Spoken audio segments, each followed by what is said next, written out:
अगर इस लेक्चर से रिलेटेड आपको कोई क्वेरी है तो आप मुझे इन सोशल मीडिया प्लेटफॉर्म में फॉलो कर सकते हैं और फर्दर लेक्चर की अपडेट्स के लिए आप चैनल को सब्सक्राइब कर सकते हैं। Hello everyone, my name is Tarun Singh Chufal and welcome to learning academy.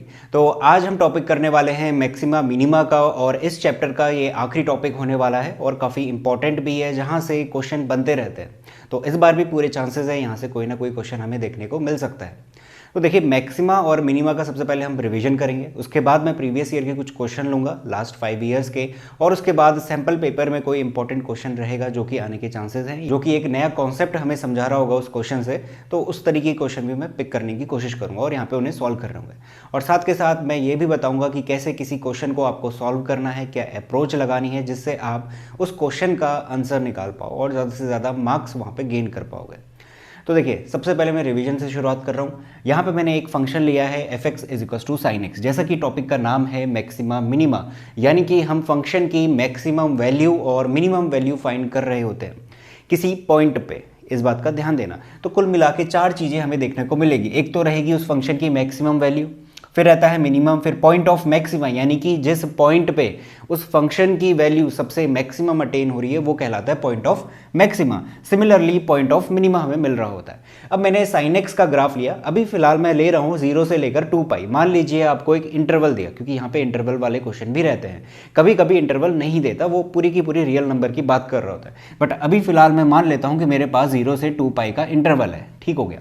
मैंने इसका ग्राफ प्लॉट करा। ग्राफ प्लॉट करना हमें आता है साइन एक्स का, इस वजह से मैंने क्वेश्चन लिया हुआ है। अब एक चीज़ बताओ, इस फंक्शन की मैक्सिमम वैल्यू कहाँ पे अटेन हो रही है? ये हो रही है 1। हम हमेशा ग्राफ को लेफ्ट टू राइट पढ़ रहे होते हैं, ये चीज़ मैंने बताई थी। तो ये क्या हो गया हमारे पास? सबसे मैक्सिमम वैल्यू 1 होगी। तो मैं लिख लेता हूँ इस फंक्शन की मैक्सिमम वैल्यू हो गई 1। सबसे मिनिमम वैल्यू सबसे नीचे कहाँ पे जा रहा है? -1 पे जा रहा है, तो मिनिमम वैल्यू हो गई हमारे पास -1। अच्छा, पॉइंट ऑफ मैक्सिमा क्या कहलाएगा? जहाँ पे सबसे मैक्सिमम वैल्यू मिल रही है, जो कि है π/2। साइन 90 कितना देता है? 1 देता है। तो यहाँ पे अगर मैं पॉइंट ऑफ मैक्सिमा देखूँ तो वो है π/2। पॉइंट ऑफ मिनिमा देखा जाए तो वो है 3π/2, यानी कि 270 डिग्री। तो 3π/2 लिख दिया। अब देखो मेरे पास क्या है, कुल मिला के 4 चीज़ें निकल के आई। अब इसके बाद मुझे क्या करना है, यहाँ पर अभी फिलहाल जब मैंने ये फंक्शन लिया है, एग्जाम्पल है, यहाँ पर मैं इसका ग्राफ प्लॉट कर पा रहा हूँ, जो कि मुझे मालूम है, जिस वजह से मैं ये सारी की सारी चारों चीज़ें बता पा रहा हूँ इस पर्टिकुलर इंटरवल पे। बट अगर आपके पास कोई ऐसा फंक्शन दे दिया जाए जिसका आपको ग्राफ ड्रॉ करना नहीं आता, कुछ किसी भी तरीके का फंक्शन होता है, किसी भी तरीके का फंक्शन हो सकता है, वो कॉम्बिनेशन में दे सकता है, तो उस केस में हमारे पास क्या काम आते हैं? उस केस में हमारे पास 2 चीज़ें काम आती है। एक होता है फर्स्ट डेरिवेटिव मेथड, दूसरा होता है सेकंड डेरिवेटिव मेथड। मेथड बोलो या फिर टेस्ट बोलो, तो ये 2 टेस्ट का पता होना आपको बेहद ज़रूरी है अगर आप मैक्सिमा मिनिमा के क्वेश्चन लगा रहे हैं। और इन्हीं 2 टेस्ट से हम हर एक क्वेश्चन सॉल्व कर रहे होंगे। कहाँ पर हमें सेकंड डेरिवेटिव का यूज़ करना है या फिर कहाँ पर फर्स्ट डेरिवेटिव का यूज़ करना है, जब वो क्वेश्चन आएगा तब मैं आपको अच्छे से बताऊंगा। और इसके बाद नेक्स्ट फ्रेम में मैं यही डिस्कस करने वाला हूँ कि फर्स्ट डेरिवेटिव मेथड क्या होता है, फिर सेकंड डेरिवेटिव की बात करेंगे। बट उससे पहले मैं छोटा सा एक कॉन्सेप्ट है जो कि आपको समझ में आना चाहिए, क्योंकि होता यह है कि फर्स्ट डेरिवेटिव और सेकंड डेरिवेटिव टेस्ट में थोड़ी सी सिमिलैरिटी है, कंडीशन उल्टी पुल्टी हो जाती है, तो वहाँ पे कन्फ्यूजन पैदा हो सकता है। और अगर उस कन्फ्यूजन के साथ आप पेपर देने गए और वहाँ पे कंफ्यूज हो गए तो क्वेश्चन भी गलत निकलेगा, क्योंकि आप कंडीशन गलत रख रहे हो, और कंडीशन अगर गलत रखोगे तो आंसर भी गलत निकलेगा।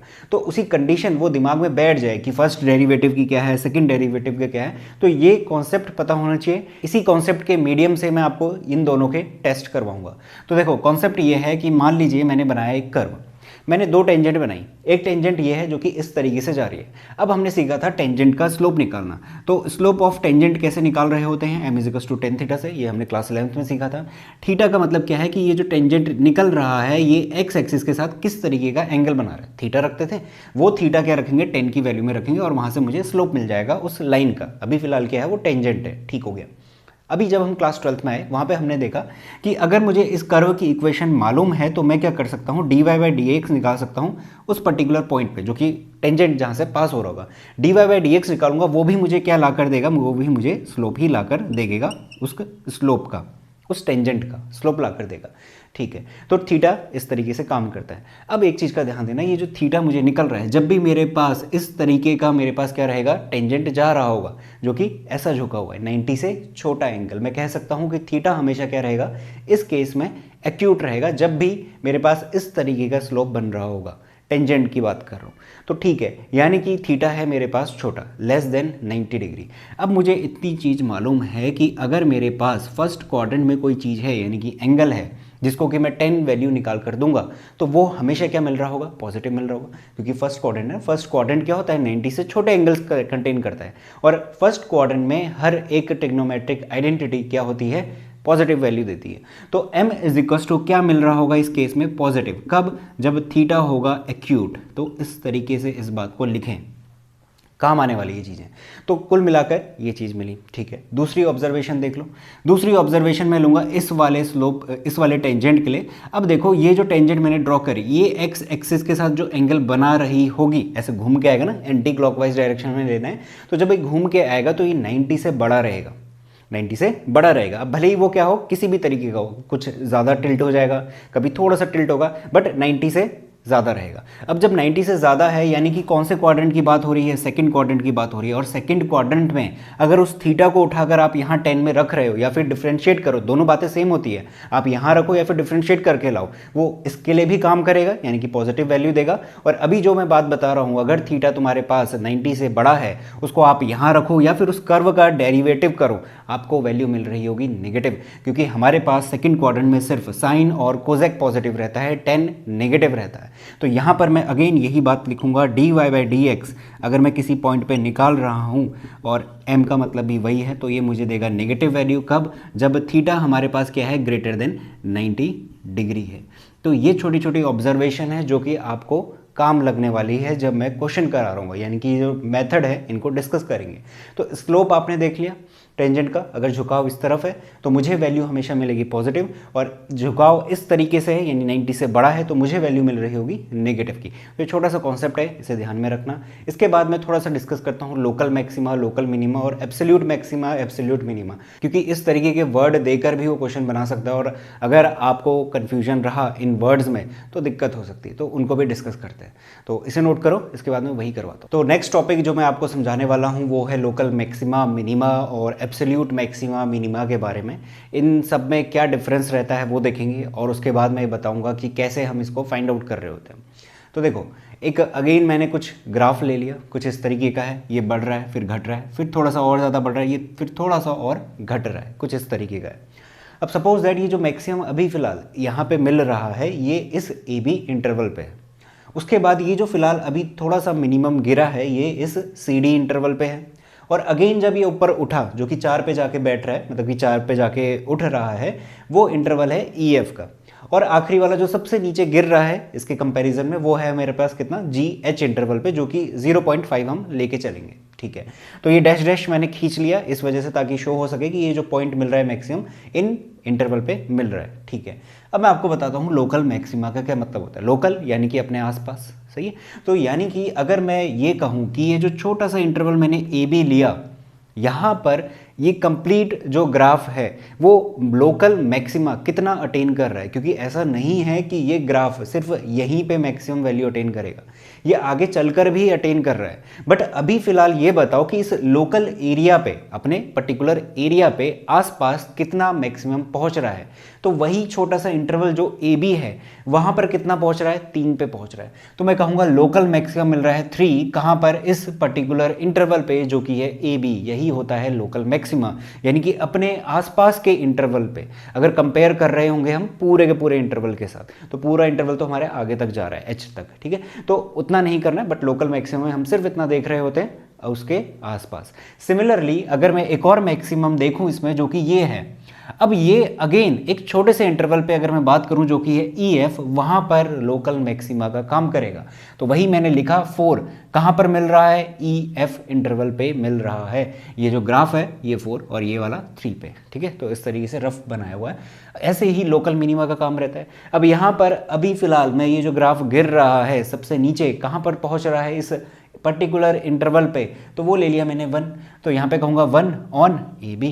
तो ये जो 1 है ये हो गया मेरे पास लोकल मिनिमा, किस इंटरवल पे, सी डी इंटरवल पे। तो मैंने यहाँ पे शायद गलत लिख दिया, ये रहेगा मेरे पास सी कॉमा डी, ये वाले इंटरवल की बात हो रही है। अच्छा, दूसरा वाला देखते हैं। दूसरा वाला है जी एच इंटरवल पे, वो सबसे नीचे डीप कहाँ पर जा रहा है, अपने पर्टिकुलर इंटरवल पे, जो कि जी एच हम ले रहे हैं वो है 0.5 मान लिया हमने। तो ये भी क्या हो गया, एक लोकल मिनिमा का एग्जाम्पल हो गया। तो लोकल मैक्सिमा लोकल मिनिमा अगर कहीं पे भी आया तो यानी कि एक छोटे से पर्टिकुलर इंटरवल की बात ज़रूर हो रही होगी। तो ठीक है, तो ये दोनों हमारे पास क्लियर हो गए। दूसरा है मेरे पास point of local maxima, point of local minima. ये भी कोई खास बात नहीं है, बस उस पर्टिकुलर पॉइंट की बात कर रहा है। अब देखो इस ए बी इंटरवल पे एक पर्टिकुलर पॉइंट ज़रूर होगा जहां पर ये मैक्सिमम वैल्यू 3 दे रहा है। अब अभी फिलहाल मैं कुछ ले नहीं रहा हूं, बट ले सकते हैं। मैं कह देता हूं कि ये है मेरे पास H1, तो सपोज दैट ये पॉइंट मैंने मान लिया H1। तो इस तरीके का क्या मिल रहा होता है, पॉइंट मिल रहा होता है। तो पॉइंट ऑफ लोकल मैक्सिमा क्या कहलाएगा इस केस में, H1। और अगर इस इंटरवल की बात करूं, यहां पे भी मुझे मैक्सिमम मिल रहा था जो कि लोकल है EF के लिए, वहां पे मैं दूसरा नाम दे दूंगा, तो वही होता है मेरे पास point. Similarly point of local minima रहता है, ये मिनिमम मिल रहा था, यहाँ पे मैं इसको H2 का नाम दे दूंगा, तो दे देते हैं, ये है H2। तो ये क्या हो जाएगा मेरे पास, पॉइंट ऑफ लोकल मिनिमा इस पर्टिकुलर इंटरवल के लिए। वैसे ही इस GH के लिए भी निकाल लेंगे, उसका नया नाम दे देंगे। तो यही होता है हमारे पास point of local maxima minima. अब देखो लास्ट बारी आती है एब्सोल्यूट मैक्सिमा और एब्सोल्यूट मिनिमा की। इसका क्या मतलब होता है, एब्सोल्यूट यानी कि सुप्रीम, इन सभी में सबसे बड़ी वैल्यू बताओ। यानी कि वो आपको पर्टिकुलर एक क्वेश्चन देगा, और ये जो एब्सोल्यूट मैक्सिमा और मिनिमा का क्वेश्चन होता है थोड़ा सा अलग हट के दिया रहता है, और इसको निकालते कैसे हैं वो भी मैं एक क्वेश्चन पिक करूंगा, एनसीईआरटी का ही है, और वहाँ पे देख रहे होंगे। बट अभी फिलहाल यहाँ पे देखो मेरे पास 2 मैक्सिमम वैल्यू मिल रही थी, लोकल कहूँगा मैं, एक 3 मिल रही थी, एक 4 मिल रही थी। अब अगर मैं आपसे कहता हूँ कि ठीक है आपने लोकल मैक्सिमा निकाल दिए जो कि 3 और 4 मिल रहे हैं, बट अब मुझे बताओ एब्सोल्यूट मैक्सिमम वैल्यू क्या होगी इस पर्टिकुलर क्वेश्चन के लिए या फिर इस पर्टिकुलर फंक्शन के लिए, तो आप कहोगे 4 होगी। यही होता है एब्सोल्यूट मैक्सिमा। एक पर्टिकुलर इंटरवल पे, यहाँ पे मैं कंप्लीट इंटरवल की बात कर रहा हूँ, इस कंप्लीट इंटरवल पे जहाँ जहाँ पे मुझे पॉइंट मैक्सिमम मिला है यानी कि मैक्सिमम वैल्यू मिली है, उसमें सबसे बड़ी वैल्यू एब्सोल्यूट मैक्सिमा कहलाएगी। सिमिलरली एब्सोल्यूट मिनिमम के लिए रहेगा। मेरे को 2 जगह पे मिनिमम वैल्यू मिली थी, उसमें सबसे नीचे ग्राफ कहाँ पे गिर रहा है, 0.5 पे वैल्यू दे रहा है, तो यानी कि 0.5 मेरे पास क्या रहेगा, एब्सोल्यूट मिनिमा रहेगा। और ऐसे ही अगर हमसे कभी पॉइंट ऑफ एब्सोल्यूट मैक्सिमा बताओ, पॉइंट ऑफ एब्सोल्यूट मिनिमा बताओ, तो वही पॉइंट हम उठाकर रख रहे होते हैं। तो इसका क्वेश्चन थोड़ा सा अलग रहता है बाकी सभी क्वेश्चन से, और ऐसा नहीं है कि लोकल मैक्सिमा निकाल रहा हूँ या फिर एब्सोल्यूट मैक्सिमा या मिनिमा निकाल रहा हूँ, इसके लिए हमें अलग स्टेप करने, ऐसा कुछ नहीं है। जैसे कि मैंने बताया फर्स्ट डेरिवेटिव टेस्ट और सेकंड डेरिवेटिव टेस्ट, उसी का हम यूज़ कर रहे होंगे, और वहीं से हम लोकल मैक्सिमा, लोकल मिनिमा या फिर एब्सोल्यूट वगैरह जो भी हमसे मांग रहा है वो चीज़ हम फाइंड आउट करके लाएंगे।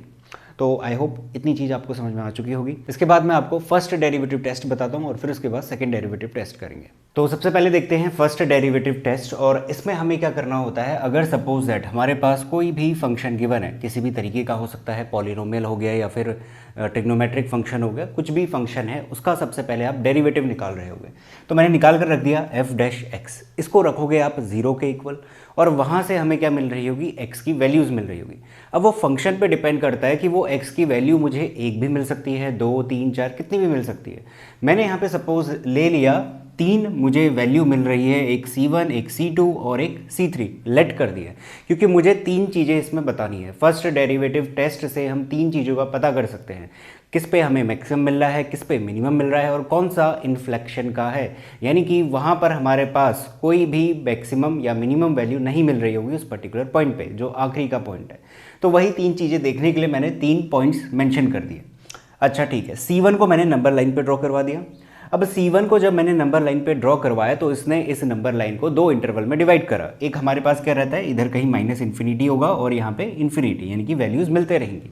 ठीक है, तो इधर वाली वैल्यूज़ यानी कि इधर वाला जो इंटरवल है -इन्फिनिटी से C1 तक वाला, अगर यहाँ से कोई भी एक पॉइंट आप अगर पिक करते हो और f'(x) में रखते हो, ध्यान देना f'(x) में हमें रखना है, तो वही चीज़ मैंने यहाँ पे लिखी है f' लेफ्ट ऑफ C1, यानी कि C1 के लेफ्ट में से अगर कोई भी एक पॉइंट आप ले रहे हो और अगर आपको पॉजिटिव वैल्यू देखनी है, यहाँ पर ये इंपॉर्टेंट नहीं है कि वैल्यू क्या मिल रही है, यहाँ पर इंपॉर्टेंट है कि हमें साइन क्या मिल रहा है। तो हमें देखना है कि अगर मुझे पॉजिटिव वैल्यू मिल रही है, ठीक है, और अगर C1 के आगे वाला जो इंटरवल है राइट साइड वाला, वहाँ से अगर कोई भी एक पॉइंट उठाकर आप इस f'(x) में रख रहे हो और आपको मिल रही है नेगेटिव वैल्यू, तो इसी वजह से मैंने यहाँ पे प्लस का सिंबल बनाया है और यहाँ पे माइनस का सिंबल बनाया है।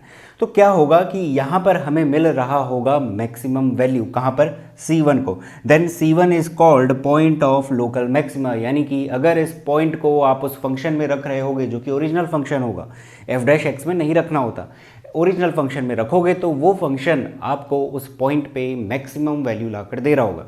अब देखिए इसका लॉजिक क्या है, क्योंकि मैथ्स है और मैथ्स में यही अच्छी बात होती है कि हर एक स्टेप का कुछ ना कुछ लॉजिक ज़रूर होता है। तो वही लॉजिक मैं समझाता हूँ और इसी लॉजिक को क्लियर करने के लिए मैंने आपको ये चीज़ें बताई थी। अभी मैंने एक कॉन्सेप्ट दिया था जहाँ पर मैंने इस तरीके का कर्व बनाया, मैंने 2 टेंजेंट ड्रॉ करवाई। मैंने कहा अगर टेंजेंट 90 डिग्री से छोटा एंगल बना रही है और उसको आप 10 की वैल्यू में रखते हो या फिर dy/dx निकालते हो तो वो हमेशा देगा मुझे एक पॉजिटिव वैल्यू।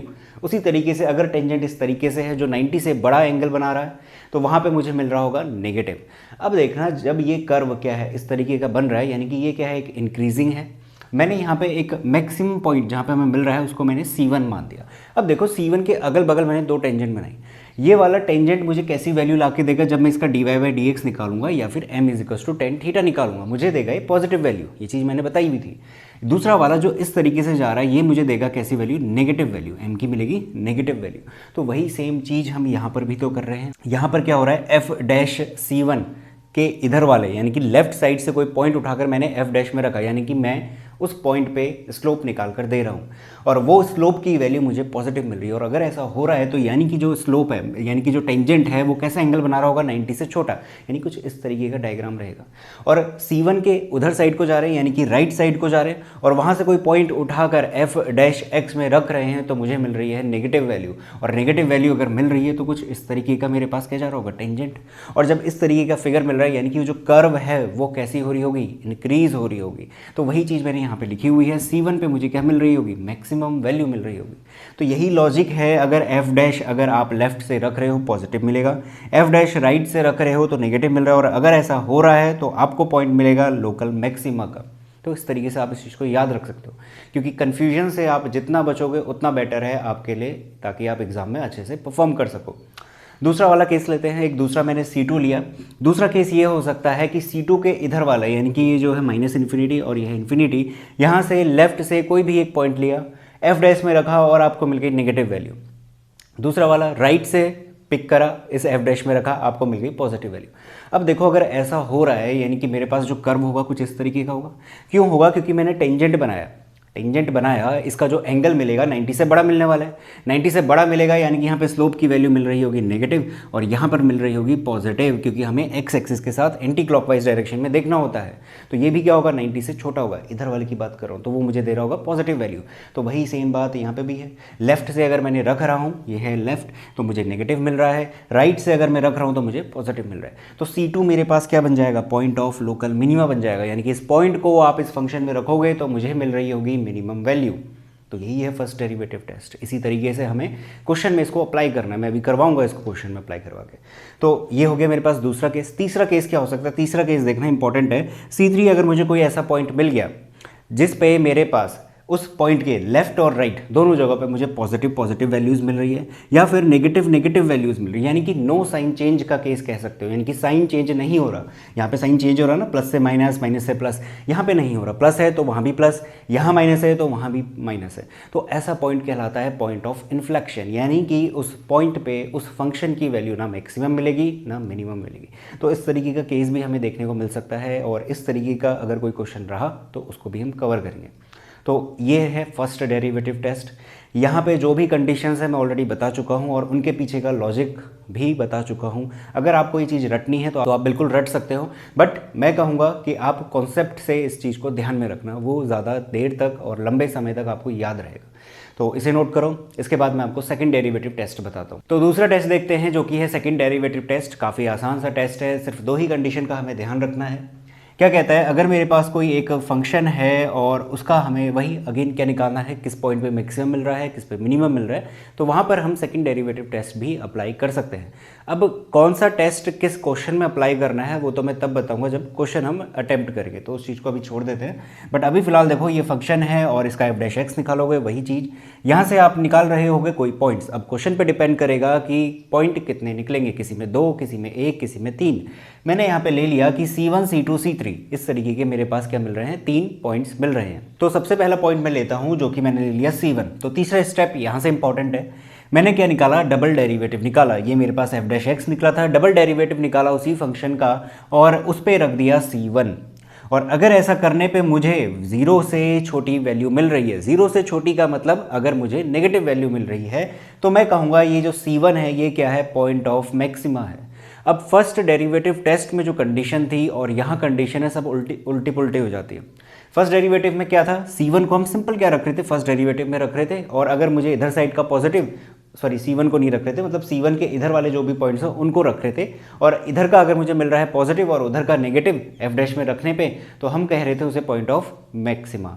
बट यहाँ पे हमारे पास क्या है, उल्टा हो गया, यानी कि अगर 0 से छोटी मुझे मिल रही है डबल डेरिवेटिव में, तो वो कहलाएगा मेरे पास पॉइंट ऑफ मैक्सिमा। इसका क्या लॉजिक है वो भी अभी बताता हूँ। और फोर्थ वाला है कि अगर आप f डबल डैश एक्स निकाल रहे हो C2 पे, मैं C2 वाला ले रहा हूँ, और अगर वो 0 से बड़ा मिल रहा है यानी कि पॉजिटिव वैल्यू दे रहा है, तो C2 मेरे पास कहलाएगा पॉइंट ऑफ मिनिमा। एक आखिरी वाला है जिसको कि मैं C3 कहूँगा। अगर मैं C3 रख रहा हूँ f डैश डबल डैश में और मुझे वैल्यू मिल जा रही है 0, देखो यहाँ पे मैंने इक्वल्स टू नहीं लगाया है, 0 से छोटा 0 से बड़ा, बट अगर 0 मिल रहा है तो वहाँ पे हमारा टेस्ट क्या हो जाएगा, फेल हो जाएगा, यानी कि वहाँ पे हम सेकंड डेरिवेटिव टेस्ट से आंसर नहीं निकाल सकते, तो फिर हम वहाँ पे फर्स्ट डेरिवेटिव टेस्ट पे जाएंगे। तो ये कुल मिला के 3 कंडीशन थी। अब मैं थोड़ा सा हिंट दे देता हूँ, लॉजिक दे देता हूँ, जिससे आप चीज़ों को याद रख सको। अब देखो f डबल डैश एक्स का मतलब क्या होता है, सबसे पहले तो यही इंपॉर्टेंट चीज़ है जो बच्चों को समझ में नहीं आती, तो वो समझ लेते हैं। देखना, मेरे पास एक फंक्शन था, अगर मैं f डैश एक्स निकाल रहा होता हूँ तो यानी कि मैं क्या निकाल रहा होता हूँ, उस पर्टिकुलर पॉइंट पे टेंजेंट का स्लोप निकाल रहा होता हूँ, सही है। अब अगर मैं उसको दोबारा डिफ्रेंशिएट कर दूं तब हम क्या निकाल रहे होंगे, तो f डैश एक्स में मेरे पास क्या मिल गया, मेरे पास f डैश एक्स में निकल गया है स्लोप, निकल गया टेंजेंट का स्लोप निकल गया। अब मैं उस चीज़ को दोबारा डिफ्रेंशिएट करूँ, इस चैप्टर की जो पहली एक्सरसाइज है रेट ऑफ क्वांटिटीज़, बट अभी हम फिलहाल क्या करें 2021 के रिड्यूस्ड सिलेबस ध्यान में रखते हुए रिविजन कर रहे हैं, तो वो चीज़ मैंने नहीं बताई थी। But rate of change of quantities वाला अगर टॉपिक आपने देखा होगा तो वहाँ पे क्या हो रहा होता है, हमारे पास कोई 2 क्वांटिटीज़ होती है, तो वो क्या कर रही होती है, चेंज हो रही होती है, तो उस केस में हम क्या कर रहे होते हैं, डिफ्रेंशिएशन का यूज़ कर रहे होते हैं। तो अगर उसी लॉजिक से देखा जाए तो यहाँ पे क्या निकल रहा है, rate of change of slope निकल रहा है, यानी कि स्लोप को हम जज कर रहे हैं कि वो किस तेजी के साथ या फिर किस तरीके से वो चेंज हो रहा है। वो पॉजिटिव वे में भी चेंज हो सकता है यानी कि बढ़ सकता है, या फिर नेगेटिव वे में भी वो क्या हो सकता है, चेंज हो सकता है यानी कि घट रहा हो सकता है। तो वही सारी चीज़ों का यहाँ पे क्या कर रहे होते हैं, हम सेकंड डेरिवेटिव टेस्ट में यूज़ कर रहे होते हैं। तो rate of change of slope हम देख रहे हैं, ठीक है। अब हमने करा f डबल डैश एक्स हो गया, C1 रखा, मुझे मिल गया नेगेटिव यानी कि 0 से छोटा, यानी कि इस केस में क्या हो रहा होगा, मैंने यहाँ पे बनाया है एक इंक्रीजिंग वाले का ग्राफ, और यहाँ पे मेरे पास C1 पे सबसे मैक्सिमम वैल्यू मिल रही है, ठीक है। ये पॉजिटिव और नेगेटिव तो फर्स्ट डेरिवेटिव टेस्ट के हिसाब से लिखे हुए हैं, बट एक चीज़ सोचो, ये धीरे धीरे क्या कर रहा है, इंक्रीज कर रहा है, धीरे धीरे इंक्रीज कर रहा है, यानी कि जो मुझे स्लोप मिल रहा होगा पॉजिटिव मिल रहा होगा, ठीक है। अभी जब नीचे गिरेगा, धीरे धीरे नीचे भी गिरेगा, तो उस टाइम पे स्लोप मुझे क्या मिल रहा होगा, नेगेटिव, यानी कि इसका जो रेट ऑफ चेंज है ना स्लोप का, वो क्या हो रहा है, धीरे धीरे नेगेटिव की तरफ बढ़ रहा है। तो यानी कि f डबल डैश C1 मेरे पास क्या मिलेगा, नेगेटिव मिल रहा होगा, क्योंकि ये पहले बढ़ रहा था फिर घट रहा है। तो जब भी घट रहा होता है क्या, डेरिवेटिव, या फिर मैं कह सकता हूँ रेट ऑफ चेंज, तो हम वहाँ पे लगा रहे होते हैं नेगेटिव का साइन। तो यही लॉजिक है कि f डबल डैश C1 मुझे क्या मिलेगा, ये है C1, मुझे क्या मिलेगा, 0 से छोटा। और अगर ऐसा हो रहा है यानी कि गारंटीड है, कुछ इस तरीके का कर्व मुझे देखने को मिल रहा होगा, जिस वजह से हम कहते हैं कि C1 क्या है, पॉइंट ऑफ मैक्सिमा है। C2 में भी सेम लॉजिक है। C2 का देखो, मैंने एक बनाया डिक्रीजिंग का, ये है मेरे पास C2 जो कि सबसे मिनिमम वैल्यू देने वाला है इस फंक्शन के लिए, ठीक है। अब देखो यहाँ पे ये जो स्लोप है, ये माइनस और प्लस मैंने फर्स्ट डेरिवेटिव टेस्ट को ध्यान में रखते हुए बनाया। बट एक चीज़ देखो, ये पहले क्या हो रहा है, घट रहा है, ठीक है। घट रहा है तो जो टेंजेंट बन रहा होगा कुछ इस तरीके से बन रहा होगा, 90 से बड़ा मुझे मिल रही होगी नेगेटिव वैल्यू। धीरे धीरे क्या करा, इसने इंक्रीज होना शुरू करा, और जब भी रेट ऑफ चेंज में चीज़ें इंक्रीज हो रही होती हैं वहाँ पे लगता है हमेशा प्लस का साइन। यानी कि अगर हम f डबल डैश एक्स निकाल रहे थे C2 में और वो 0 से बड़ा मिल रहा है यानी कि पॉजिटिव मिल रहा है, यानी कि वो पहले घट रहा था फिर धीरे धीरे बढ़ रहा है, तो अगर ऐसा केस मिल रहा है यानी कि वहाँ पे ग्राफ कैसा रहा होगा, डिक्रीजिंग का रहा होगा। तो इसी वजह से हम कहते हैं कि C2 क्या है, पॉइंट ऑफ मिनिमा मिनिमा है, और ये वाले का तो हमने बता दिया कि टेस्ट फेल हो जाएगा। तो यही दो इंपॉर्टेंट कंडीशन थी। इन्हीं कंडीशन का यूज़ करते हुए हम हर एक क्वेश्चन में अप्लाई करेंगे और देखेंगे कब हम फर्स्ट डेरिवेटिव टेस्ट लगाएंगे और कब हम सेकेंड डेरिवेटिव टेस्ट का यूज़ करेंगे। तो आई होप आपको ये लॉजिक समझ में आ चुका होगा। अगर लॉजिक नहीं भी समझ में आया ना तो कोई बात नहीं, आपके पास बस ये कंडीशन ध्यान में होनी चाहिए, और generally most of the student ये चीज़ ध्यान में रख लेते हैं, ऐसी कोई दिक्कत नहीं आती। तो इस चीज़ को छोड़ सकते हो अगर आपको समझ में नहीं आई, बट आ गई है तो और भी अच्छा है। इसके बाद मैं आपको क्वेश्चंस बताने शुरू करता हूँ। तो 2015 का क्वेश्चन ले रहा हूँ और यहाँ पर हमें लोकल मैक्सिमा और लोकल मिनिमा फाइंड करके देना है। अब मैक्सिमम बच्चों का ये डाउट हो सकता है कि कौन से क्वेश्चन में कौन सा टेस्ट लगाया जाए, फर्स्ट लगाया जाए कि सेकंड लगाया जाए। अब देखिए, ऐसा कहीं पे लिखा नहीं है कि इस फलाना क्वेश्चन पे यही टेस्ट लगने वाला है। आप किसी भी क्वेश्चन में कैसा भी टेस्ट लगा सकते हो, बस ये होना चाहिए कि सेकंड डेरिवेटिव टेस्ट फेल नहीं होना चाहिए। अभी मैंने कंडीशन लिखाई थी, अगर ऐसा पॉइंट मिल जाता है जहाँ पे जीरो हो जा रहा है सेकंड डेरिवेटिव, तो वहाँ पे सेकंड डेरिवेटिव टेस्ट फेल हो जाएगा, तो तब आप जंप करोगे फर्स्ट डेरिवेटिव के पास। तो ऐसा केस अगर आपको मिलता है तभी आप फर्स्ट डेरिवेटिव पे जाना, अदरवाइज मैं प्रेफर करता हूँ सेकंड डेरिवेटिव टेस्ट लगाना। तो जहाँ तक पॉसिबल रहेगा हम सेकंड डेरिवेटिव टेस्ट लगाएंगे, बट आखिरी में कुछ एक आध क्वेश्चन में मैं ले लूँगा ऐसे जहाँ पे मैं फर्स्ट डेरिवेटिव टेस्ट अप्लाई कर रहा हूँ, कि दोनों टेस्ट की नॉलेज होना आपको ज़रूरी है ताकि क्वेश्चन में आपको कोई भी प्रॉब्लम ना हो, क्योंकि क्वेश्चन किसी भी तरीके का हमें दे सकता है। तो देखो, क्वेश्चन इस तरीके के रहते हैं, हमसे कहता है लोकल मैक्सिमा लोकल मिनिमा निकालो, F X is equals to this given है, और एक्स की वैल्यू 0 से 2 पाई के बीच में होनी चाहिए, जो कि एक इंपॉर्टेंट क्राइटेरिया है। इस चीज़ को बिल्कुल मिस मत करना, यहाँ से इंपॉर्टेंट है। तो फाइंड करो लोकल मैक्सिमम और लोकल मिनिमम, वो तो पॉइंट निकालने थे, फिर उन पॉइंट को यहाँ पे रख के मैक्सिमम और मिनिमम वैल्यू भी निकाल कर देनी है। तो देखते हैं करना क्या है। मैं यहाँ पे सेकंड डेरिवेटिव टेस्ट अप्लाई करने वाला हूँ, वो है एफ डैश एक्स। मैं निकाल लेता हूँ F dash x, sine x का हो जाएगा कॉस एक्स, और कॉस एक्स का मिल जाएगा माइनस का साइन एक्स, जो कि हो जाएगा प्लस का। इसको रखते हैं 0 के इक्वल, तो ये हो जाएगा हमारे पास कॉस एक्स, और कॉस एक्स को मैंने उधर भेज दिया तो माइनस का कॉस एक्स, और यहाँ पे हो गया ये साइन एक्स। तो sine X is equal to कितना मिल गया, माइनस का कॉस एक्स। और ऐसा केस अगर अभी आपको दिखाई दे तो वहाँ पे आप इसको चेंज कर दो 10x में। तो इसको मैं डिवीजन में भेजता हूँ, तो 10x इज इक्वल टू मुझे कितना मिल जाएगा, माइनस का 1। और इसकी वैल्यू अगर मैं देखूँ तो 10x इज इक्वल टू मुझे कहाँ पर मिल सकती है, माइनस का 10 पाई बाई 4। और इसे फर्दर हम लिख सकते हैं 10 माइनस का पाई बाई 4। तो अब देखिए इसके बाद क्या होगा, देखो मेरे पास मिल गया 10x is equals to 10y। यहाँ पे हमारे पास क्लास 11th का फॉर्मूला यूज़ होगा। क्लास 11th में हमने एक फॉर्मूला देखा था, अगर आपको 10x is equals to 10y के मिल रहा है तो आप यहाँ से लिख सकते हो x is equals to n pi plus का y। अच्छा, y कौन होगा यहाँ पे, ये माइनस का पाई बाई 4। x कौन है, वो ये रहा। तो ये अगर मैं लगाता हूँ तो मुझे मिलेगा x is equals to n pi minus का कितना, पाई बाई 4 मिला। ठीक है, अब देखो x क्या है, 0 से लेकर 2 पाई के बीच में रहेगा, यानी कि 0 से लेकर 360 के बीच में। तो यानी कि यहाँ से अगर मैं कोई x निकालूंगा तो वो ऐसा निकालूंगा कि वो इसके इंटरवल के बीच में रहेगा, और यहाँ पे जो n है ये z को बिलोंग करता है। ठीक है, तो देखते हैं, अगर मैं n की जगह पे 1 रखता हूँ, चलो मैं एक बार 0 रख के देखता हूँ, इंटीजर्स रखते हैं, 0 रखता हूँ, -1 -2, तो मुझे क्या मिल रहा होगा, नेगेटिव वैल्यूज़ मिल रही होंगी। बट यहाँ पे तो वो कह रहा है 0 से लेकर 2 पाई के बीच में लो, तो वो चीज़ हम नहीं करेंगे। तो हम क्या लेंगे, यहाँ पे n की वैल्यू 1 लेता हूँ। n की वैल्यू अगर मैं 1 लेता हूँ तो x मुझे मिल जाएगा 4 pi minus pi 3 pi by 4। और दूसरा केस ले लेते हैं, एक और ले लेते हैं, यानी कि n की वैल्यू अगर मैं 2 लेता हूँ तो 4 2 8 पाई माइनस पाई करोगे तो वो हो जाएगा 7 पाई बाई 4। और इन दोनों को आप कैलकुलेट करना, आपको जो वैल्यू मिल रही होगी इसकी मिलेगी 135 डिग्री, मैं यहाँ पे डिग्री में भी लिख दे रहा हूँ, और इसकी मिलेगी 315 डिग्री। अच्छा, अब क्या होगा, अब आप जैसे ही 3 लोगे n की जगह पे, जो भी वैल्यू मिल रही होगी, जो भी एंगल होगा वो 2 पाई से बड़ा हो जाएगा, क्योंकि 315 तक तो हम पहुंच चुके हैं। इसके बाद जो भी एंगल मिल रहे होंगे वो 360 से बड़े मिल रहे होंगे। तो यानी कि हमें सिर्फ इस 2 इंटरवल पे इस कंडीशन को सेटिस्फाई करवाते हुए 2 एंगल मिल रहे हैं, जो कि है 3 पाई बाई 4 और 7 पाई बाई 4। तो इस तरीके से हम x निकाल रहे होते हैं। तो x मिल गया। अब इस x का क्या करते हैं, हम f डैश x में वैल्यू पुट करते हैं। अब डबल डेरिवेटिव निकालो, f डबल डैश x ये निकल चुका था। यहाँ पे अगर मैं साइन x का करता हूँ तो ये हो जाएगा cos x, cos x का करेंगे तो ये हो जाएगा माइनस का साइन x। ठीक है, अब एक एक करके ये वाली एंगल की वैल्यू यहाँ पे रखते हैं। f डबल डैश x में अगर मैं क्या रखता हूँ, 3 पाई बाई 4 रखता हूँ। ठीक है, मैंने रखा, तो ये हो जाएगा cos 3 पाई बाई 4। और ये हो जाएगा माइनस का साइन 3π/4। अगर आपको वैल्यूज़ निकालना है तो ठीक है, आप निकाल सकते हो, बट जैसा कि मैंने बताया यहाँ पे इंपॉर्टेंट रहता है साइन, तो बस मैं साइन पे फोकस करूँगा ताकि क्वेश्चन को मैं जल्दी से सॉल्व कर सकूँ।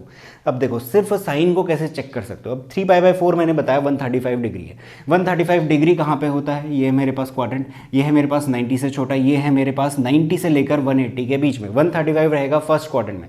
अब बताओ फर्स्ट क्वाड्रेंट में कौन पॉजिटिव होता है, कौन नेगेटिव? कॉस रहता है नेगेटिव, साइन रहता है पॉजिटिव। यानी कि ये जो वैल्यू मुझे जो भी मिल रही होगी, मैंने अभी नहीं निकाली, मैं बाद में निकालूंगा जब मुझे वैल्यूज निकालनी होगी, ठीक है। तो अभी मैं नहीं निकाल रहा हूँ। जब मैं साइन निकाल रहा हूँ मुझे पॉजिटिव का मिल रहा होगा, ठीक है, नेगेटिव हो जाएगा। और कॉस 3π/4 मुझे नेगेटिव का मिलेगा, माइनस माइनस करूंगा, मुझे वैल्यू मिल रही होगी नेगेटिव की, तो मैं यहाँ पे लिखूंगा नेगेटिव वैल्यू, ठीक है। तो मैं यहाँ तक पहुँचा। अब मैं एफ डबल डैश में 7π/4 भी बिल्कुल इसी तरीके से निकालूंगा, तो ये हो जाएगा कॉस 7π/4 माइनस का साइन 7π/4। अगेन मैं चेक करूंगा सिर्फ साइन। अब देखो 7π/4 कितना निकला था, डिग्री में था 315। 315 कौन से क्वाड्रेंट में होता है, फोर्थ क्वाड्रेंट में होता है, जहाँ पे कॉस पॉजिटिव रहता है बट साइन क्या हो जाता है, नेगेटिव का हो जाता है, क्योंकि साइन सेकंड क्वाड्रेंट का है, तो नेगेटिव हो गया। अच्छा ये नेगेटिव हो गया, यानी कि नेगेटिव नेगेटिव प्लस का हो गया, और ये तो आ ही पॉजिटिव रहा था, तो प्लस प्लस क्या मिल गया, पॉजिटिव वैल्यू मिल गई। तो यहाँ से आपके पास क्या कंक्लूजन आया, अभी अभी हमने कंडीशन देखी थी, एफ डबल डैश इस पॉइंट पे नेगेटिव वैल्यू दे रहा है, इसका मतलब x is equals to 3π/4 is point of local maxima हो गया, यानी कि यहाँ पे हमें मैक्सिमम वैल्यू मिल रही होगी। इसी तरीके से x is equals to 7π/4 is point of local minima, ये क्या हो जाएगा मेरे पास, लोकल मिनिमा का पॉइंट हो जाएगा, क्योंकि यहाँ पे एफ डबल डैश एक्स की वैल्यू पॉजिटिव मिल रही है। तो इस तरीके से हम पॉइंट निकाल रहे होते हैं। अब ये पॉइंट आ गया, अब इनको उठा के आप रखोगे फंक्शन में, मुझे निकालनी है लोकल मैक्सिमम और लोकल मिनिमम की वैल्यू, तो इस बात का ज़रूर ध्यान देना। एफ डैश एक्स में या एफ डबल डैश एक्स में मत रखना, तो मैं रख देता हूँ 7 3π/4, तो ये हो जाएगा साइन 3π/4 और माइनस का कॉस 3π/4।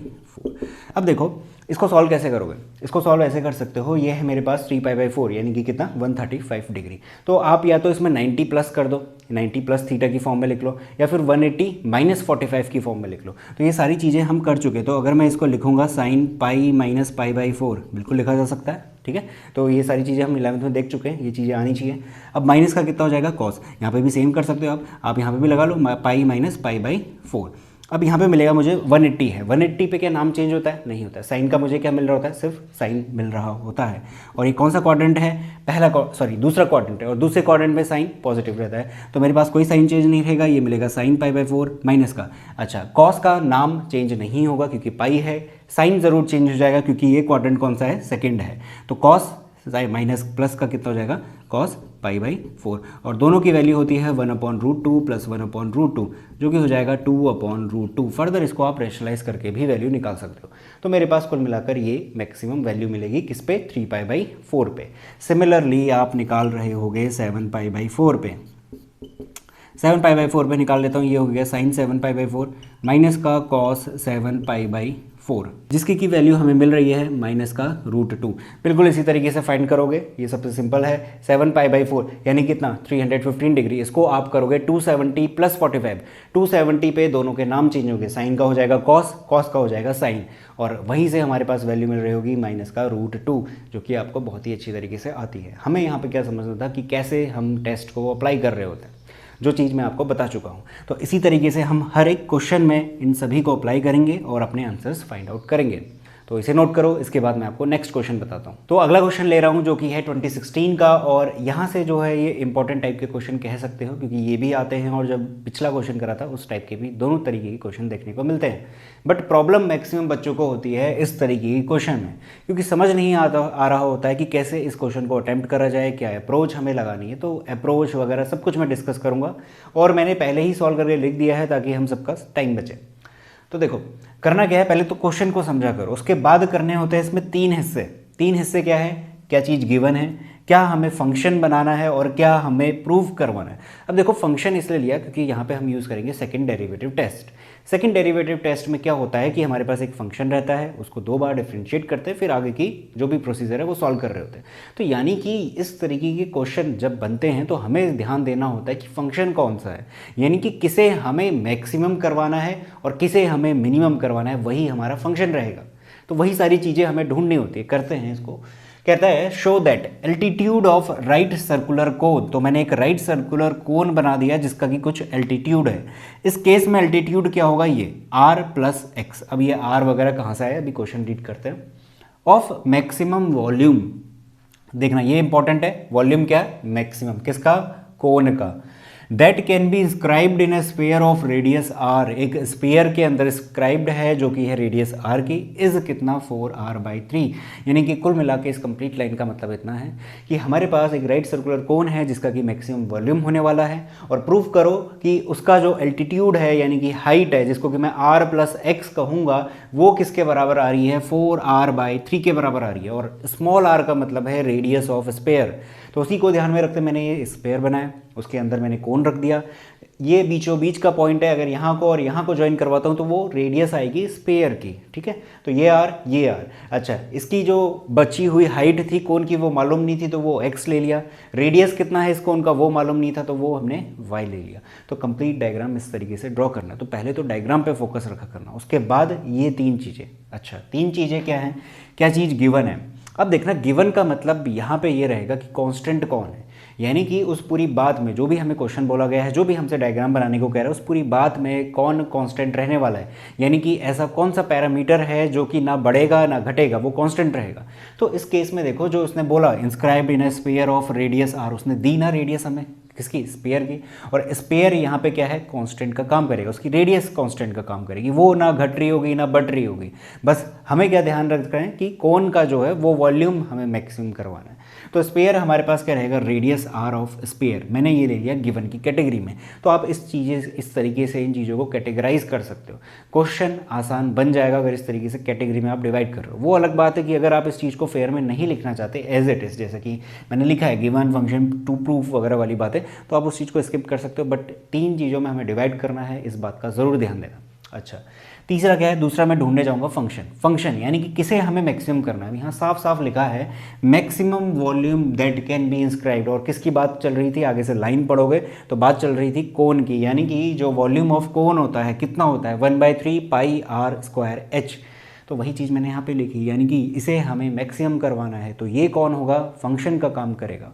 तो 1/3 पाई r स्क्वायर, r क्या लिया है इस कोन के लिए, y लिया है, तो y का स्क्वायर, h कितनी है हाइट, r प्लस एक्स। तो वही सारी बातें लिखी हैं, बगल मैंने लगा दिया मैक्सिमम, यानी इस फंक्शन को हम मैक्सिमम शो कर रहे होंगे। दूसरा, आखिरी वाली जो बात है वो इंपॉर्टेंट है कि प्रूफ क्या करना है। इसके अलावा भी और चीज़ें प्रूफ होती है। देखो, एक तो प्रूफ ये करना है कि जो हमारी हाइट है किसकी, कोन की, वो बराबर है 4r/3 की। तो सबसे पहले तो मैंने वही लिख लिया, altitude of cone is equals to 4r/3। ठीक है, यहाँ पे मैं r प्लस एक्स भी लिख सकता था, वो भी चलेगा, ठीक हो गया। दूसरा एक और है, आखिरी जो लाइन कहता है also find maximum volume of कोन। एक और चीज़ फाइंड करके दो कि जो कोन का वॉल्यूम है वो निकाल कर दो वॉल्यूम ऑफ स्पेयर के। तो मैंने 2 चीज़ें फाइंड के सेक्शन में रख दी, volume of cone in term of volume of sphere. ये हो गया इस पूरे क्वेश्चन का बाइफर्गेशन। अब हम इसको सॉल्व करेंगे। अब देखो, हमारे पास चाहिए रहता है एक फंक्शन जिसका कि हम पहला डेरिवेटिव कर रहे होते हैं, और वहाँ से हम एक वेरिएबल की वैल्यू निकाल रहे होते हैं जो कि होता है x, या फिर किसी क्वेश्चन में कुछ और मिल जाएगा, r भी हो सकता है, हाइट भी हो सकती है, कुछ भी हो सकता है। यहाँ पे मैंने लिखा कि सबसे पहले क्या, v इज इक्वल्स टू π/3, यही वाला है हमारे पास π/3 y square r plus x. अच्छा, मैंने y स्क्वायर की जगह पे r square minus x square क्यों करा होगा, देखना r तो है कांस्टेंट स्मॉल r। अब जब मेरे पास फॉर्मूला था ये वाला, यहाँ पे y और x दोनों के दोनों क्या है, वेरिएबल का काम कर रहे हैं। क्वेश्चन ने ये नहीं कहा कि जो कोन है उसकी जो रेडियस है या फिर हाइट है, यहाँ पे क्या है हमारे पास x और y है, ये वाला, ये कांस्टेंट है, ऐसा कुछ नहीं बताया। तो हमने सिर्फ जो गिवन में लिया था वो रेडियस ऑफ स्फीयर थी। तो यानी कि ये 2 वेरिएबल थे। अब 2 वेरिएबल हैं तो इसको 2 वेरिएबल के रिस्पेक्ट में डिफरेंशिएट थोड़ी कर पाएंगे, एक ही के करेंगे। तो मैंने एक काम करा कि इस वाई स्क्वायर की जगह पे x के टर्म में लिख दिया, जो कि मिलेगा मुझे इस कंडीशन से। पहली कंडीशन, डायग्राम देखो, पाइथागोरस थ्योरम लगाओ, r square is equals to कितना होगा, x square plus Y square होगा। तो उसी बात का यूज़ करते हुए ये लिखा। इन दोनों में मैंने लगा दिया प्रोडक्ट रूल, तो dv/dx π/3 प्रोडक्ट रूल लगाया, ये सब कुछ आपको आता है तो ये सब कुछ मैं नहीं बताऊंगा। यहाँ पे पहुँचे, यहाँ से मैंने π/3 को 0 के इक्वल भेजे क्योंकि dv/dx करके हमें 0 करना होता ताकि मैं x निकाल सकूँ। वेरिएबल कौन है इसमें, x है, r कॉन्स्टेंट है, तो इधर भेजा। मेरे पास इसको सॉल्व करके मिल गया कुछ ऐसा। अब माइनस मैंने कॉमन निकाल के भेज दिया तो मुझे मिला 3x² + 2rx - r = 0, r square है। अब यहाँ पे देखना, ये जो x² है ये x है और यहाँ पे ये जो r² है ये सब कांस्टेंट है, तो ये क्या एक क्वाड्रेटिक फॉर्म नहीं बना रहे हैं, क्वाड्रेटिक फॉर्म बन रही है जो कि x के रिस्पेक्ट में है। तो उसी क्वाड्रेटिक फॉर्म को सॉल्व करा मैंने क्वाड्रेटिक फार्मूला से, x = -b, b कौन है यहाँ पे 2r, कंप्लीट लोग हैं, -b + -√b² - 4ac/2a वगैरह करा, सॉल्व करा। यहाँ से मुझे मिली x की दो वैल्यू, एक r/3। अब देखना x = r हम नहीं लेंगे, क्यों नहीं लेंगे, पाइथागोरस थ्योरम लग रही थी ना, और पाइथागोरस थ्योरम क्या कहती है, ये जो r है ये x और y से बड़ा रहेगा, तो x बराबर r के मिल ही नहीं सकता, तो x = r वाला हम नहीं लेंगे, तो मैंने लिया सिर्फ x = r/3। ठीक है, अब देखो अब क्या करना होता था, सेकंड डेरिवेटिव टेस्ट कहता था जैसे ही आपको x मिले या फिर जो भी फंक्शन था उसमें से वेरिएबल है उसकी वैल्यू मिले, अब आप निकालो सेकंड डेरिवेटिव टेस्ट और वहाँ पे चेक करो क्या ये वॉल्यूम का फंक्शन मैक्सिमम मिल रहा है या नहीं मिल रहा है। इस क्वेश्चन के अकॉर्डिंग मैक्सिमम कब मिलेगा, जब d2v/dx2 नेगेटिव मिल रहा होगा, तो वही मैंने फाइंड करा। अच्छा, dv/dx निकालने के लिए मैं यहाँ पे जाऊँगा, ठीक है, यहाँ पे, ऐसा मत करना कि यहाँ पे चलेगा, अच्छा यहाँ पे भी जा सकते हो बट वहाँ पे आपके पास थोड़ा लेंथी हो जाएगा, तो इसको थोड़ा सा शॉर्ट में हो गया, उसके बाद सॉल्व करो। π/3 भी रहने दो, तो वो मैंने रहने दिया। x² ये प्लस होकर -3x² दिखेगा जो कि मैंने लिख दिया -6x, डिफ्रेंशिएट कर दिया। 2rx x 1 हो जाएगा तो -2r, और आखिरी जो कांस्टेंट है r² वो 0 हो जाएगा, तो कुल मिला के मेरे पास ये बचा। अच्छा, x की वैल्यू r/3 रख के देखोगे, 3 से कैंसिल होगा, ये हो जाएगा 2r - r, मुझे मिलेगा नेगेटिव वैल्यू। मुझे ये नहीं जानना कि वैल्यू क्या मिल रही है, आप उस चीज़ को स्किप कर सकते हो, मुझे बस इतना जानना है नेगेटिव है या पॉजिटिव है। मुझे मिल रही है नेगेटिव, कहाँ पे, यहाँ पे, यानी कि मुझे x ऐसा मिल गया जहाँ पे ये फंक्शन, कौन सा फंक्शन, वॉल्यूम का फंक्शन मैक्सिमम हो रहा है। वही हमसे कह रहा था मैक्सिमम वॉल्यूम, इस चीज़ को मैक्सिमम करो, तो मैक्सिमम वॉल्यूम मिल रहा है x = r/3 पे। अब मैं फाइंड करूँगा जो जो चीज़ें हमें प्रूफ करनी थी। सबसे पहले एल्टीट्यूड ऑफ कोन 4r/3 करवाना था। एल्टीट्यूड क्या है, x + r है, x + r है। x की वैल्यू कितनी निकली अभी अभी, r/3, दोनों को ऐड करोगे एल्टीट्यूड निकल के आ जाएगा 4r/3, सिंपल सा चीज़ है। दूसरा वाला जो प्रूफ करना था ये करना था, वॉल्यूम ऑफ कोन आ रहा होगा in terms of volume of sphere के। वॉल्यूम ऑफ स्फीयर कितना होता है, 4/3 πr3, और वॉल्यूम ऑफ कोन कितना होता है वो हम निकाल चुके हैं यहाँ पे, 1/3 πy² r + x वगैरह करके। वही चीज़ मैंने करी, ये है π/3, y² की जगह पे मैंने ले लिया जैसे कि यहाँ लिया था r² - x², तो वही करा r² - x²। अभी अभी हमने x निकाला है तो वो रखा मैंने वहाँ पे, और मल्टीप्लिकेशन में कितना है r + x है, तो अगेन x की जगह पे r/3 रख दिया, तो वही रखा। सॉल्व करा सबको सॉल्व करने के बाद इनमें से कॉमन बाहर जो निकल रहा है 8/27, और अंदर पूरा पोर्शन जो भी बनेगा वो बन रहा है 4/3 πr3, और वो किसका वॉल्यूम होता है, कोन का होता है, सॉरी स्फीयर का होता है। तो क्या निकल गया, वॉल्यूम ऑफ कोन के फॉर्मूले वगैरह रखे, तो वॉल्यूम ऑफ कोन आ गया 8/27 ऑफ वॉल्यूम ऑफ स्फीयर के।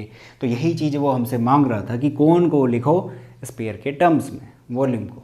तो इस तरीके से हमें क्वेश्चन को अप्लाई करना है। इसमें हमेशा ध्यान रखना ये तीन चीज़ें बाइफरगेट करो, उसके बाद आगे का जो भी प्रोसीजर है वो हम सेकंड डेरिवेटिव टेस्ट में कर चुके हैं, तो उसके बाद चीज़ें आसान बन जाएगी। तो इसे नोट करो, इसके बाद मैं अगला क्वेश्चन लेता हूँ। तो अगला क्वेश्चन लेते हैं, और ये मैंने लिया है सैम्पल पेपर में से, और इसमें हमसे कहता है find the points of local maxima और लोकल मिनिमा इफ़ एनी, यानी कि अगर एग्जिस्ट करते हैं तो निकालो using the first derivative test. यहाँ पे साफ साफ हमें बोला गया है फर्स्ट डेरिवेटिव टेस्ट का यूज़ करना है। अच्छा, साथ के साथ लोकल मैक्सिमम या मिनिमम वैल्यू जो भी हमें मिलेगी वो निकालनी है, और फंक्शन हमारे पास ये गिवन है जिसमें कि x 0 से बड़ा होना चाहिए। तो सबसे पहले हम क्या करेंगे, फर्स्ट डेरिवेटिव टेस्ट निकाल लेते हैं, यानी कि f'(x) निकालते हैं फर्स्ट डेरिवेटिव। दोनों अलग अलग फंक्शन है, मैं प्रोडक्ट रूल लगाता हूँ, तो x का हो जाएगा 1 और अंडर रूट का 1 - x एज इट इज़ रहेगा, plus x as it is रहेगा आपकी बार, और अंडर रूट 1 - x वाले का डिफ्रेंशिएशन करते हैं, तो ये हो जाएगा n x to the power, यानी 1 - x to the power n - 1, यानी कि 1/2 - 1। अच्छा, 1 - x का दोबारा करोगे वहाँ से बचेगा माइनस का 1, तो ये हो गया -1। तो इसको कंप्लीट बात को अगर लिखूँ तो ये हो जाएगा अंडर रूट 1 - x माइनस का x अपॉन 2 √1 - x लिख सकते हैं, बिल्कुल। एलसीएम ले लेता हूँ, एलसीएम लेके हो जाएगा 2, 1 माइनस एक्स, रूट से रूट कैंसिल हो जाएगा, माइनस का x upon under root 1 minus X. इसको सॉल्व करोगे तो मिलेगा 2 minus 3x upon under root 1 minus X. ये निकल के आ गया f डैश x। अच्छा, इसको क्या रखेंगे, जीरो के इक्वल रख देते हैं, यहीं पे सॉल्व कर लेंगे। ये कंप्लीट उधर जाएगा, जीरो हो गया और x की वैल्यू हमें मिल जाएगी 3/2, जिसको कि अगर मैं अप्रॉक्स कहूँ, सॉरी 3/2 नहीं, 2/3 मिलेगी, 2/3, जिसको कि अप्रॉक्स कह सकता हूँ 0.6 समथिंग हमें मिलने वाला है। ठीक है, इसके बाद क्या बताया था, इसके बाद मैंने ये बताया था जो भी हमें x मिलेगा, 1 मिले, 2 मिले, 3 मिले, कुछ भी मिल सकते हैं। इस केस में हमें कितना मिला, सिर्फ 1 मिला। इसको रखो नंबर लाइन पे, तो नंबर लाइन पे मैंने रखा 0 से। अच्छा, x उसने ऑलरेडी बोला है कि 0 से बड़ा लेना है आपको, तो 0 से बड़ा। अच्छा, ये कितना है, 0.6 है, तो समथिंग हेयर होगा और यहाँ पे कहीं पे 1 आ रहा होगा। अब यहाँ पे मेरे पास है 2/3 यानी कि 0.6, तो इससे होते हुए लेफ्ट साइड को और एक राइट साइड को एक पॉइंट लेंगे और f डैश x में रखेंगे, देखेंगे वो पॉजिटिव दे रहा है, नेगेटिव दे रहा है, और उसी से डिसाइड होगा कि ये पॉइंट जो कि एक ही पॉइंट है, मैक्सिमम है या फिर मिनिमम वैल्यू हमें देने वाला है। तो यहाँ से ले लेता हूँ मैं क्या, 0.6 है, तो 0.5 ले लेते हैं, यानी कि वो क्या होगा 1/2। तो मैंने f डैश में 1/2 रखा। अच्छा, f डैश x कितना आ रहा है, ये आ रहा है, तो इसमें वैल्यू रख देते हैं, तो ये हो जाएगा 2 माइनस, अच्छा मुझे वैल्यू से मतलब नहीं, मुझे नेगेटिव या पॉजिटिव साइन से मतलब है, तो उस बात पे ज़्यादा फोकस रखना। ये होगा 3/2 अंडर रूट 1 माइनस 1/2। ठीक हो गया, ऊपर वाला बन जाएगा 4, मतलब एलसीएम लूंगा, 4 माइनस 3/2 यानी कि कितना मिल जाएगा 1/2 अपॉन अंडर रूट के अंदर 2 माइनस 1 1/2। इस कंप्लीट को सॉल्व कर लो, कर सकते हो करने को, बट मैं यहाँ पे सिर्फ वैल्यू से मुझे मतलब नहीं है, मैं सिर्फ पॉजिटिव साइन देख रहा हूँ, तो मुझे क्या मिल गया, पॉजिटिव मिल रहा है। ठीक है, यानी कि 2/3 के लेफ्ट में अगर मैं देखूँ, यहाँ पे मुझे मिल रहा है पॉजिटिव। राइट वाले के लिए देख लेते हैं, राइट के लिए मैं ले लेता हूँ 0.7। 0.7 का मतलब है 7/10। 7/10 इस f डैश में अगर रखता हूँ तो ये हो जाएगा 2 माइनस 7 3 21/10, और नीचे हो जाएगा अंडर रूट 1 माइनस 7/10, और नीचे जो अंडर रूट है वो भी डिफाइंड रहना चाहिए, तभी इस तरीके के नंबर ले रहा हूँ। तो 10 माइनस 7 डिफाइंड रहेगा, बट यहाँ पे देखो 10 2 20, 20 माइनस 21/10 और अंडर रूट के अंदर 3/10, कुछ इस तरीके का दिखेगा। 20 माइनस 21 नेगेटिव देगा, तो यहाँ पे जो मुझे वैल्यू मिल रही है वो कैसी मिल रही है, नेगेटिव वैल्यू मिल रही है। तो यहाँ पे मैं लगा देता हूँ माइनस का साइन।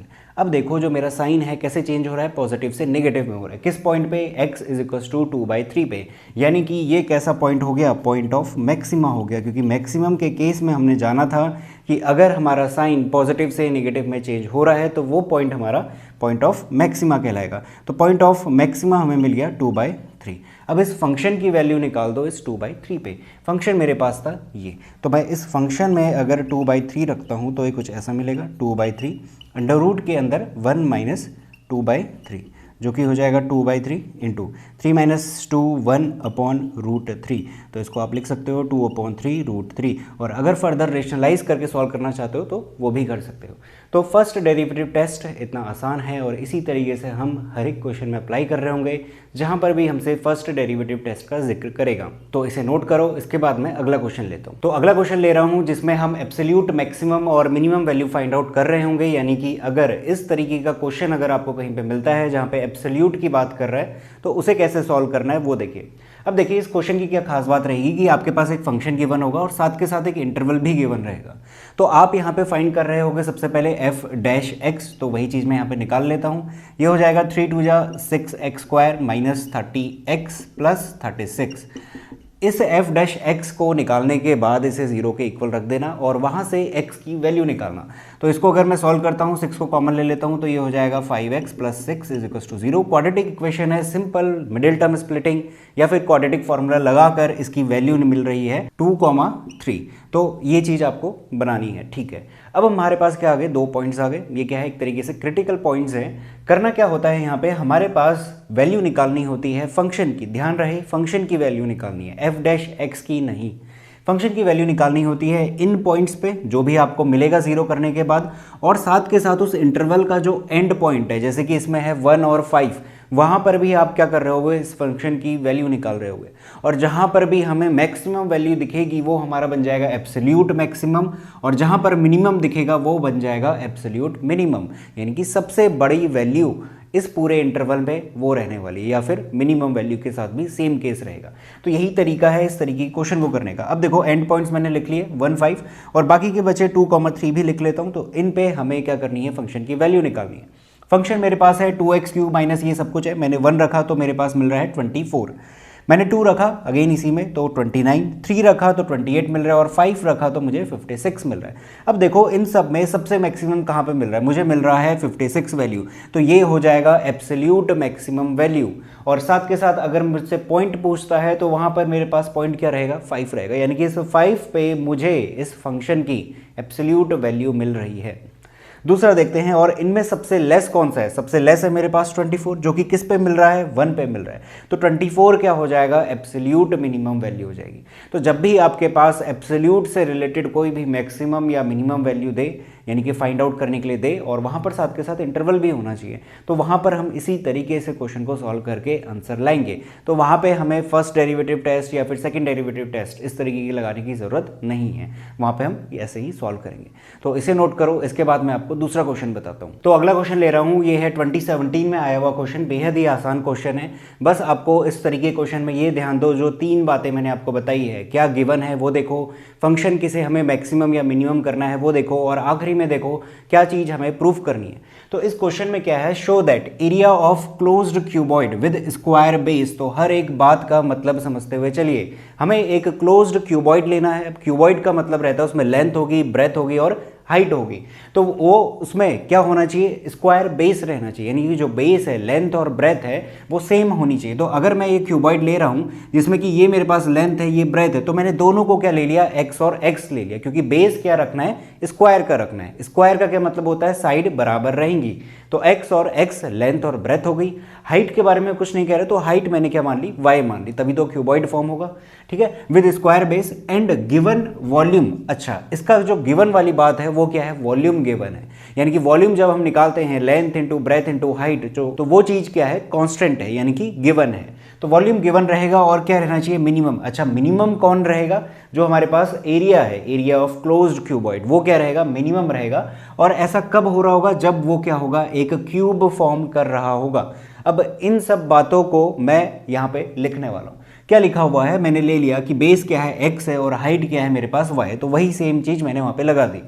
गिवन क्या है, जैसा कि मैंने बताया, वॉल्यूम ऑफ क्यूबॉइड हमें गिवन है, जो कि होता है length into breadth into height. अब लेंथ और ब्रेथ यहाँ पे दोनों एक्स है, तो X into X, X square हो गया। हाइट वाई मानी है, तो X square Y is equal to मैंने ले लिया वी के इक्वल। और ये जो वी रहेगा, अगर कहीं मुझे दिखा तो इसका डिफरेंशिएशन मैं 0 लिख रहा हूँ, क्योंकि ये क्या है, एक कांस्टेंट वैल्यू है। एक्स और वाई कांस्टेंट नहीं है। फंक्शन क्या है मेरे पास, फंक्शन यानी कि एरिया।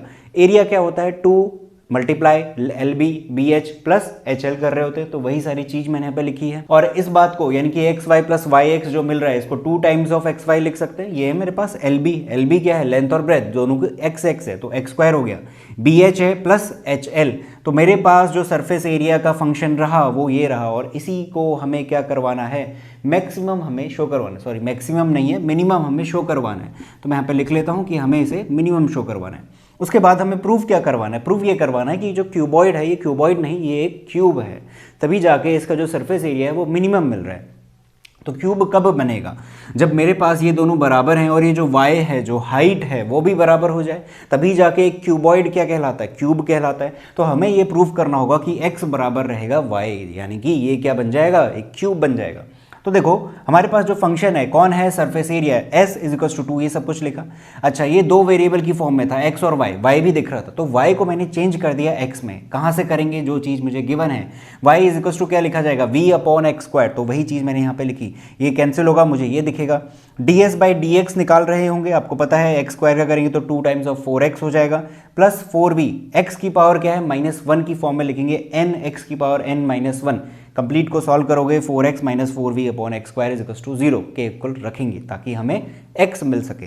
इस कंप्लीट को सॉल्व करना, यहाँ पे आप एलसीएम वगैरह ले रहे होगे, और x की वैल्यू आपको मिलेगी v की पावर में 1/3। अच्छा, ऐसा मिल सकता है क्योंकि v क्या है, एक कांस्टेंट क्वांटिटी है।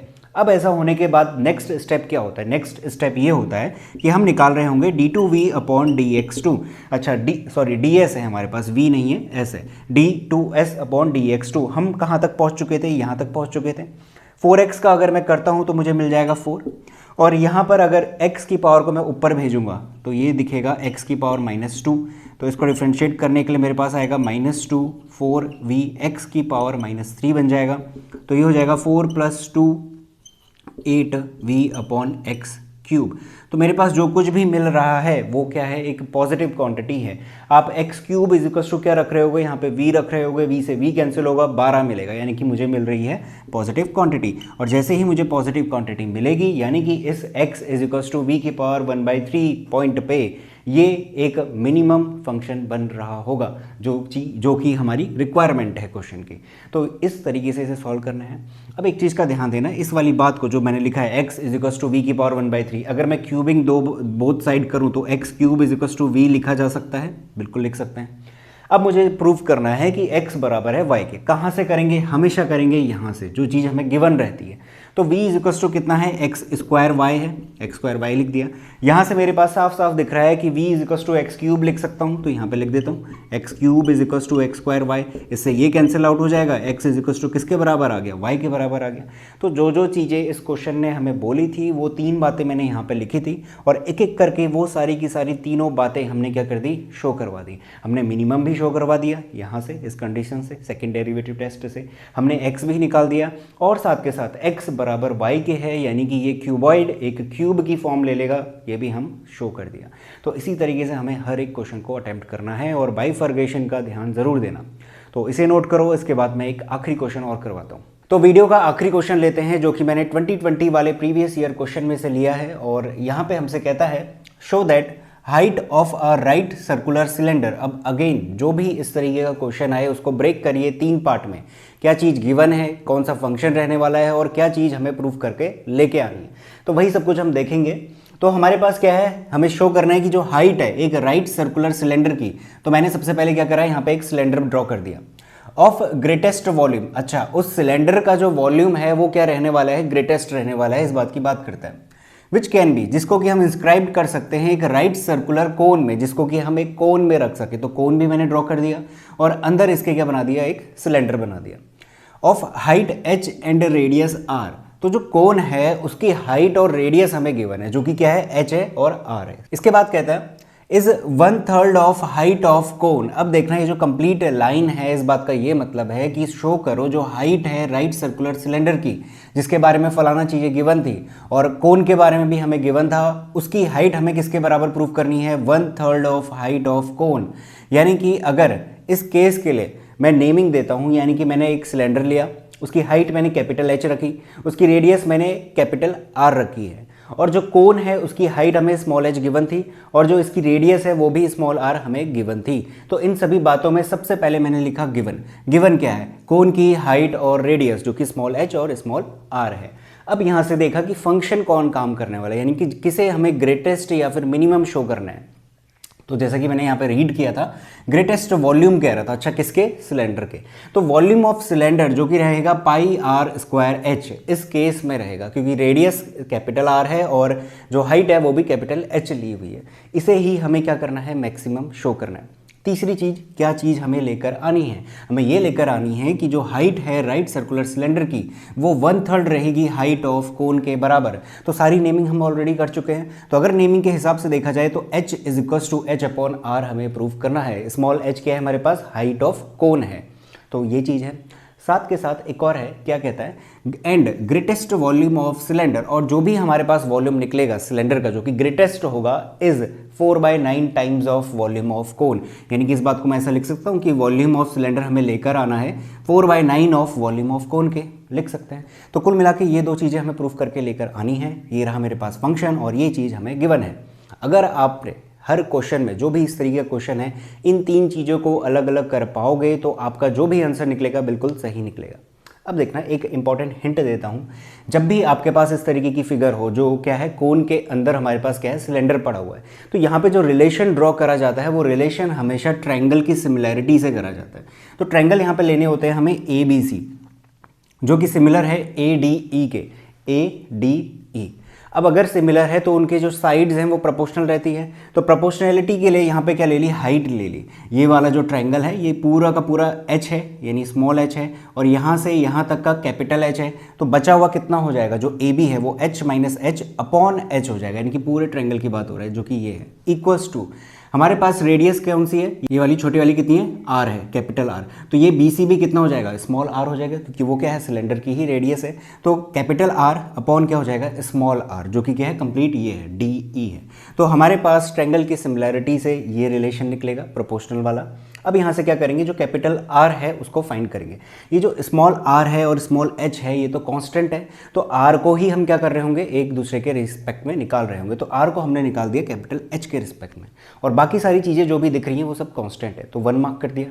अब क्या होगा, मेरे पास वॉल्यूम ऑफ सिलेंडर था pi R square H, capital R और कैपिटल एच दोनों के दोनों वेरिएबल हैं, इसको बनाना पड़ेगा एक वेरिएबल की फॉर्म में। तो v is equal to pi R square H था, अभी अभी हमने r निकाला है यहाँ से, इसका स्क्वायर मैंने यहाँ पे पुट कर दिया, ठीक है, कर सकते हैं क्योंकि स्मॉल आर स्मॉल एच सब कुछ क्या है हमारे पास कांस्टेंट है। इसमें सिर्फ क्या दिखाई दे रहा है, कैपिटल एच दिखाई दे रहा है जो कि वेरिएबल है।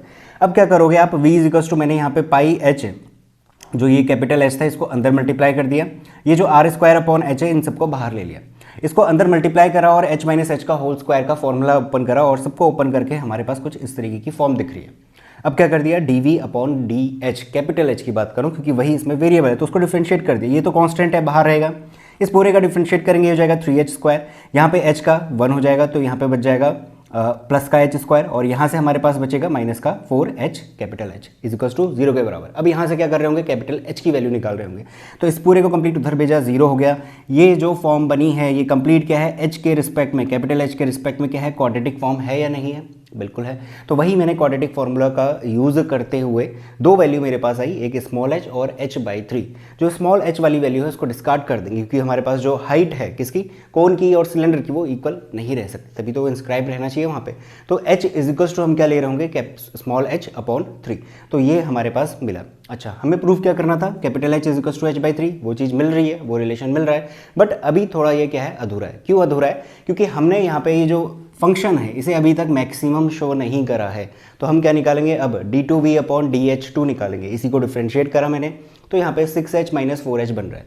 अच्छा, इसकी वैल्यू लेस देन 0 मिलेगी, कैसे मिलेगी, आप कैपिटल H की वैल्यू h/3 रखिए, यहाँ पे रखिएगा, आपको नेगेटिव मिल रहा होगा, और जब नेगेटिव मिल रहा होता है कौन, सेकंड डेरिवेटिव, तो यानी कि उस पॉइंट पे, जो ये पॉइंट है वहाँ पे वो फंक्शन क्या होगा, मैक्सिमम होगा। तो वही बात लिखी है यहाँ पे, d2v upon dh2 less than 0 eight कहाँ पे, h is equals to small h/3 पे, और साथ के साथ मैंने क्या करा, कैपिटल R भी निकाल दिया, ये है ना मेरे पास कैपिटल R, यहाँ पे मैं h की वैल्यू h/3 रखूँगा, यहाँ से उसको सॉल्व वगैरह करा तो capital R is equals to 2r/3 आ गया। तो ये दोनों क्या है, मेरे पास जो सिलेंडर था उसकी डायमेंशन जो भी है, रेडियस और हाइट, वो दोनों की दोनों निकल के आ गई। अब आखिरी वाली चीज़ प्रूफ करनी है कि वॉल्यूम ऑफ सिलेंडर बराबर रहेगा इसके। अब मैं यहाँ पे लिखता हूँ, वॉल्यूम ऑफ सिलेंडर का फॉर्मूला क्या होता है, पाई आर स्क्वायर एच रहता है, तो यहाँ पे हमारे पास कैपिटल आर और कैपिटल एच थे, मैं सिलेंडर की बात कर रहा हूँ, कोन की नहीं। तो पाई आर स्क्वायर एच, अब इन दोनों की वैल्यू रख देता हूँ, पाई आर स्क्वायर क्या निकला है, 2 2 4 are square upon 9 into h/3 रह जाएगा।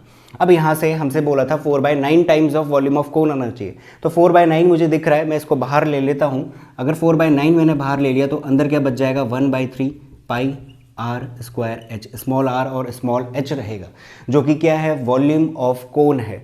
तो हमने क्या प्रूफ कर दिया, वॉल्यूम ऑफ सिलेंडर बराबर है 4/9 टाइम्स ऑफ वॉल्यूम ऑफ कोन के। तो सिंपल सी चीज़ है, अगर हमारे पास ये तीन चीज़ें हम निकालने में कामयाब रहते हैं, बाइफर्गेशन हमें आता है अच्छी तरीके से, तो पूरा का पूरा कंप्लीट क्वेश्चन हम एक ही बारी में फिनिश कर सकते हैं।